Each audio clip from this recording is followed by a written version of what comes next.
Hello everyone, welcome back to trading with bro. मैं हूं आपका दोस्त असीम सिंघल और आज मैं लेके आया हूं आपके लिए एक बड़ी अच्छी स्ट्रैटेजी, क्योंकि यही काफी हमारे को रिक्वेस्ट आ रही थी आप सबसे, जो कि है हीरो जीरो स्ट्रैटेजी। जी हाँ, आज हम डिस्कस करेंगे हीरो जीरो स्ट्रैटेजी क्या होता है और मैं आपको एक स्ट्रैटेजी भी बताऊंगा, उसको कुछ साल का मैंने टेस्ट भी किया हुआ है। हम वो भी डिस्कस करेंगे कि कैसे ये स्ट्रैटेजी ने परफॉर्म किया है in the last 1 year. But as usual आगे बढ़ने से पहले make sure that you like this video and do subscribe to our channel.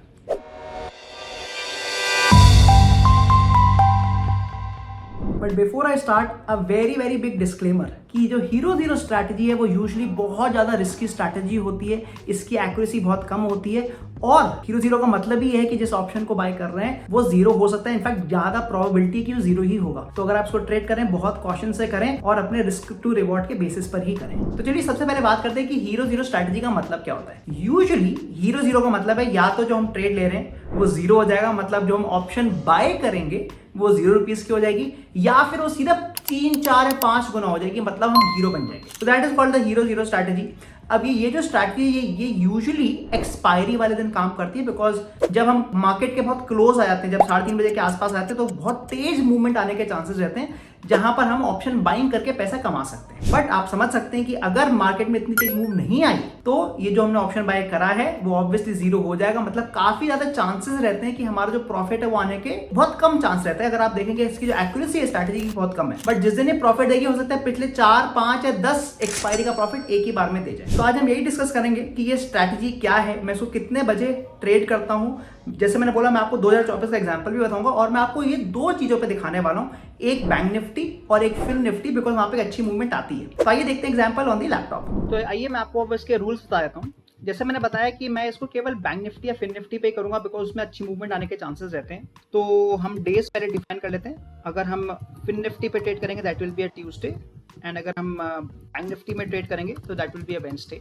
That means हमारा कैपिटल बाकी दिन फ्री रहेगा। मैंने इसको थर्सडे पे निफ्टी पे भी ट्राई किया था, बट उस पर इतना अच्छा रिजल्ट आया नहीं, तो इसलिए मैं इन्हीं दोनों दिन पे करने वाला हूँ। एंड मिड कैप निफ्टी बहुत ज्यादा वॉलेटाइल है, तो काफी जल्दी स्टॉप लॉस हिट होने के चांसेस रहते हैं, तो हम इसलिए उसमें ट्रेड नहीं करेंगे। अब मैं जो एंट्री टाइम रखने वाला हूँ that will be around 2:30 PM, मतलब केवल 1 घंटा पहले एक्सपायरी के, बिकॉज अब जो आपके प्रीमियम बहुत कम हो चुके होंगे और अगर अच्छी मूवमेंट आती है तो हमारे को प्रॉफिट मिल सकता है। जो मैं स्ट्राइक चूज करूंगा, आई will choose at the money strike. तो मैं call, eight the money call और एट द मनी पुट, तो जो भी 2:30 बजे जो भी उस समय जो स्पॉट चल रहा है उसके बेस पर मैं एट द मनी कॉल और एट द मनी पुट को देख लूंगा। अब यहाँ पर मैंने 2-3 चीज टेस्ट करी थी। अगर तो मैं डायरेक्टली कॉल पुट पे बाय कर लेता हूँ तो प्रॉब्लम क्या हो रहा था कि दोनों में भी लॉस हो रहा था, बिकॉज जरूरी नहीं था कि अच्छी मूवमेंट आए, तेज मूवमेंट आए। तो इसलिए मैंने यहाँ पर मोमेंटम का इस्तेमाल किया है। मतलब जो भी मेरी कॉल है, मान लीजिए मेरी कॉल है ₹20 की, लेट्स टेक एन एग्जांपल कि ₹20 की कॉल है, और अगर मार्केट ऊपर जा रहा है तो ऑब्वियसली कॉल भी ऊपर जाएगी, तो मैं कॉल पे कम से कम 15% का अपवर्ड मूवमेंट का वेट करूंगा। तो मतलब जब ये कॉल करीब ₹23 को जाए तब मैं इसको बाय कर लूंगा। So that means I want an upward momentum of 15%। अब ये भी हो सकता है कि दोनों कॉल और पुट दोनों में ट्रेड आ जाए, दैट इज पॉसिबल। बट मैंने यहाँ पर ये देखा कि अगर मैं एक मोमेंटम का वेट करता हूँ तो मेरे को थोड़ा प्रॉफिट आने के चांसेस ज्यादा रहते हैं। दूसरी चीज, मैं जो टारगेट ले रहा हूँ वो मैं 75% का ले रहा हूँ, मतलब जो भी मेरी एंट्री प्राइस है उससे 75% ऊपर अगर जाता है जो भी मेरा प्रीमियम है, तब मैं वहां पर एग्जिट करूंगा। So I am taking a very big क्या कहते हैं मूवमेंट का मैं वेट करूंगा। एंड जैसे मैंने बोला इसमें मेरी एक्यूरेसी कम रहेगी, बट जिस दिन प्रॉफिट आए बहुत अच्छा प्रॉफिट आएगा। अब यहाँ पर एक तो ऑप्शन था कि मैं इस पूरी की पूरी ऑप्शन को जीरो होने देता, बट मैंने इसमें भी स्टॉप लॉस लगा दिया। Usually I don't like to trade anything without the stop loss, तो मैंने यहाँ पे छोटा सा स्टॉप लॉस 15% का स्टॉप लॉस भी लगा दिया है। That mean I am taking a very small risk of 15%, but I am taking a target of 75%। मतलब आप देख सकते हैं कि अच्छा रिस्क टू रिवॉर्ड के बेस पर मैं ट्रेड करने वाला हूँ। तो ये मेरे रूल्स हो गए। आइए एग्जाम्पल देख लेते हैं। फॉर एग्जाम्पल अगर हम मानते हैं कि आज वेंसडे है और अगर हम अभी एग्जाम्पल लेते हैं लेट्स से बैंक निफ्टी का, एंड लेट अस अज्यूम कि हम 2:30 बजे पे पहुंच गए। अभी मैं एक्चुअली ये जो वीडियो है मैं ड्यूरिंग मार्केट आज ही बना रहा हूँ, बट लेट अस अज्यूम कि 2:30 बज गए। तो अगर मैं अभी देखूं तो प्राइस जो बैंक निफ्टी का चल रहा है वो करीब 52,088 का चल रहा है। So what I will do is कि मैं 52,100 की कॉल और 52,100 की पुट को अपने वॉच लिस्ट में लगा लूंगा। तो let me do that. So in fact हम इसका ऑप्शन चेन देख लेते हैं, we will find the price here only. तो अगर हम 52,100 की कॉल और 52,100 की पुट देखते हैं, अभी तो आप देखेंगे बहुत ज़्यादा महंगी है, बिकॉज पहली बात तो आज एक्सपायरी नहीं है बैंक निफ्टी की, दूसरा बजट के चक्कर में प्राइसेस बहुत इन्फ्लेटेड हो रहे हैं। बट आप देख सकते हैं जो प्राइस चल रहा है वो करीब 475 के आसपास का चल रहा है। इनफैक्ट मैं आपको फिन निफ्टी का एग्जांपल दिखाता हूँ, बिकॉज फिन निफ्टी की आज एक्सपायरी है। तो आप फिन निफ्टी पे देखेंगे 23,500 चल रहा है फिन निफ्टी अभी, और 23,500 की एट द मनी कॉल और एट द मनी पुट करीब 200 रुपए की है या 195 रुपीज की है। तो अब मेरे जो वॉच लिस्ट में ये 195 रुपीज की कॉल भी आ गई और 195 रुपीज की 194 रुपीज की पुट आ गई है। अभी मैं पर ट्रेड नहीं लूंगा, 2:30 बजे मेरे पास दोनों प्राइसेस आ गए। अब ऑब्वियसली बात है कि जब 2:30 बजेंगे ये प्राइस बहुत कम हो चुके होंगे, ये बहुत छोटे प्राइस हो चुके होंगे। इस पे मैं 15% का अपवर्ड मूवमेंट का वेट करूंगा, मतलब दिस मल्टीप्लाइड बाय 1.15। सिमिलरली है, मतलब जब कॉल मेरी 224.25 को तोड़ देती है तब मैं बाय करूंगा, बिकॉज उसमें एक अपवर्ड मोमेंटम आ रहा है, मार्केट तेजी से ऊपर जा रहा है। और सिमिलरली अगर पुट अपने 15% को तोड़ देती है तो मैं वहां पर नीचे के मोमेंटम बेसिकली पुट को बाय कर लूंगा। So that will become my entry price, that will become my entry price. Entry करने के बाद 75% का टारगेट और 15% का स्टॉप लॉस लगा दूंगा, and that is how I will trade. और इसमें कोई एडजस्टमेंट्स मैं नहीं करने वाला हूँ। तो मैंने जैसे बोला था मैं आपको 1 साल का रिजल्ट भी दिखाने वाला हूँ। So this is the result for last 1 year of data. यहाँ पे आप देखेंगे मैंने एंट्री डेट डाला हुआ है और ये 2 जनवरी मतलब जब से शुरुआत हुआ है तब से है। The entry time is also there, 2:30 बजे के बाद का ही आपको एंट्री टाइम दिखेगा। द एग्जिट टाइम कि कितने बजे मेरा एग्जिट हो गया, हो सकता है कि एक ही सेकंड में मतलब एक ही मिनट में मार्केट ऊपर गया फिर वापस रिवर्स करके तो मेरा स्टॉप लॉस हिट हो गया, that is very much possible. और जैसे आपको मैं बार बार बता रहा हूँ कि अगर आप हीरो जीरो स्ट्रैटेजी करेंगे तो एक्यूरेसी आपकी खराब होगी, बिकॉज इसका मतलब ये है कि हम हर बड़े प्रॉफिट के चक्कर में ट्रेड कर रहे हैं। फिर यहाँ पर आपको दिख रहा है कि मैं कौन से सी या पुट पे ट्रेड लेने वाला हूँ। Here you can see the strike price. अब जहाँ पर आपको 21 वाली स्ट्राइक प्राइस दिख रही है वो सारी फिन निफ्टी की हैं, और जो भी आपको बड़ी 47-48,000 की दिख रही है वो सारी बैंक निफ्टी की है। मैंने उसी हिसाब से क्वांटिटी भी डाल दी है, तो 40 का क्वांटिटी हो गया 1 lot size of Fin Nifty and 15 का हो गया 1 lot size of Bank Nifty.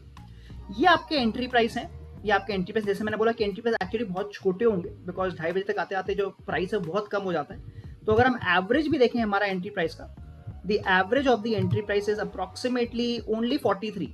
तो 43 का एवरेज प्राइस मतलब सस्ता सा हम ऑप्शन को बाय कर रहे हैं। इसका फायदा क्या होगा मैं आपको आगे बताऊंगा कि हमारा मार्जिन का रिक्वायरमेंट भी बहुत कम होगा, बिकॉज हमारा जो एंट्री प्राइस है बहुत ही कम है और हम ऑप्शन बाइंग करने वाले हैं। एंड फाइनली यहाँ पर आपको एग्जिट प्राइस भी दिख जाएगा कि अगर मैंने एंट्री ली होती तो मेरा किस पॉइंट पे एग्जिट आया था। एंड फाइनल का बड़ा सिंपल सा कैलकुलेशन है, जो टोटल मेरा प्रॉफिट आया या लॉस आया, इस केस में जैसे लॉस हुआ क्योंकि एंट्री 15.5 पे हुई, एग्जिट 13.2 पे हुआ, तो I made a small loss multiplied by 40 एक लॉट। तो मैं सब कुछ सिंगल लॉट पे कर रहा हूँ। एंड यहाँ पर मैंने क्यूमुलेटिव पीरियड निकाल दिया, मतलब जितना भी प्रॉफिट एंड लॉस आया है मेरा इस पूरे साल, करीब 7 महीने का रिजल्ट मैं आपको दिखाने वाला हूँ। इफ यू सी हियर कि हमारा टोटल कितना प्रॉफिट है कितना लॉस हुआ, you will notice that the total profit in the last let's say 7 months is approximately 6,878 rupees। ये मैं सिंगल लॉट की बात कर रहा हूँ, 6,878 रुपीज का प्रॉफिट आ रहा है। टोटल जो ट्रेड बने हमारे वो बने 97 ट्रेड्स, हमारे 97 ट्रेड बने, जिनमें से केवल और केवल 19 ही ट्रेड प्रॉफिटेबल थे, जो हमें उम्मीद भी थी, बिकॉज 0-0 का मतलब ही है कि ज्यादा ट्रेड हमारे जीरो पे कन्वर्ट होंगे, कुछ ट्रेड हमारे प्रॉफिट आएंगे। मतलब एक्यूरेसी बहुत ही कम है, केवल एन एक्यूरेसी ऑफ 20%। तो एक्यूरेसी आप नोटिस करेंगे कि बहुत छोटी एक्यूरेसी, केवल 20% एक्यूरेसी आ रही है, और इस तरह का क्यूमुलेटिव पीनल दिख रहा है। तो आप क्लियरली देख रहे हैं कि बार बार हम लोग को लॉस हो रहा है, सडनली थोड़ा सा प्रॉफिट हुआ फिर लॉस हो रहा है, मतलब लॉसेस छोटे छोटे लॉसेस हो रहे हैं, सडनली एक बड़ा प्रॉफिट आ रहा है, एंड फाइनली आप देखेंगे एक बहुत ही बड़ा प्रॉफिट आया जिसने इस पूरी की पूरी स्ट्रैटेजी को बेटर कर दिया। यही होना भी है। अगर आप जीरो हीरो स्ट्रैटेजी की बात करेंगे तो आपके पूरे साल में होता था 4-5 ही ऐसे अच्छे स्ट्रॉन्ग ट्रेड मिल जाएं जहां पर 2:30 बजे के बाद एक स्ट्रॉन्ग मूवमेंट आ रही है जो हमारे को अच्छा खासा प्रॉफिट दे जाएंगे।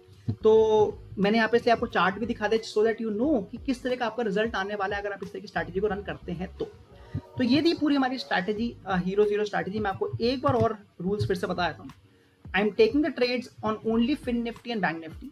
दैट मीन्स केवल 2 दिन मेरा पैसा यूज होगा, यूटिलाइज होगा, बाकी 3 दिन मैं अपनी बाकी स्ट्रैटेजीज में यूज कर सकता हूँ। मेरा एंट्री टाइम 2:30 बजे का है। एग्जिट टाइम अगर मान लीजिए मैंने जैसे मैं 3:30 तक होल्ड नहीं करूंगा, मैं 3:15 पे एनी पे एग्जिट कर दूंगा, क्योंकि आई डोंट वांट कि मेरा ऑप्शन जो मैं बाय कर रहा हूँ जीरो ही हो जाए, तो मैं 3:15 पे एग्जिट कर दूंगा। I will choose at the money strike price. Once I have chosen at the money तो उसका मैं वेट करूंगा 15% की अपवर्ड मूव का। जैसी 15% की अपवर्ड मूव आई, हो सकता है एक दिन में दोनों कॉल पुट दोनों में मूव आ जाए। I will put a target of 75% and a stop loss of 15% और मैं एग्जिट कर लूंगा। अगर आप देखेंगे भी एग्जांपल्स में तो कुछ दिन आपको दोनों ट्रेड देखेंगे। So for example if you see here 2 तारीख को कॉल पुट दोनों में ट्रेड आया है, जबकि 3 तारीख को केवल और केवल पुट में ट्रेड आया। उसका मतलब उस दिन मार्केट तेजी से नीचे गिर गया होगा और हमारे को पुट में प्रॉफिट भी आ गया, नहीं पुट में लॉस हुआ है। इफ यू सी पुट में लॉस हुआ है। तो this is how the strategy will work. And you can test it on and let me know कि आपको स्ट्रैटेजी कैसी लगी। तो ये थी हीरो जीरो स्ट्रैटेजी। जैसे मैंने आपको बताया कि इस वीडियो को बनाने के लिए हमारे को काफी टाइम लगा था, बिकॉज मैं काफी चीज टेस्ट कर रहा था जस्ट टू सी कि कौन सी स्ट्रैटेजी बेस्ट परफॉर्म कर रही है। मैंने इसको एट द मनी पे डायरेक्टली लगाने की कोशिश करी, बट वो काम नहीं आया। मैंने इसको निफ्टी पे भी ट्राई किया था, उस पर भी अच्छा सा रिजल्ट नहीं आया था। अब यहाँ पर आपको जो टोटल रिजल्ट है वो काफी कम लग रहा होगा कि करीब 6 या 7 हज़ार का प्रॉफिट आया, बट प्लीज नोट कि ये जो स्ट्रैटेजी है, क्योंकि ये ऑप्शन बाइंग की स्ट्रैटेजी, तो इसमें जो टोटल मार्जिन रिक्वायरमेंट होने वाला है बहुत कम होने वाला है। तो उस पॉइंट ऑफ व्यू से आप देखेंगे तो ये रिजल्ट डिसेंट आ रहा है, बट ऑलवेज रिमेंबर कि जो भी हमारा रिजल्ट आ रहा है उसमें आपके ब्रोकरेज और जो एससीटी के खर्चे वो भी लगेंगे, तो थोड़ा बहुत प्रॉफिट उसके से थोड़ा कम हो सकता है। बट आई होप आपको ये स्ट्रैटेजी पसंद आई है। अगर हाँ, तो आप प्लीज कमेंट बॉक्स में बताएं कि आपने स्ट्रैटेजी अगर टेस्ट करी तो कैसे आपके रिजल्ट्स आए। मैं मिलता हूं आपको अगली बार। Thank you.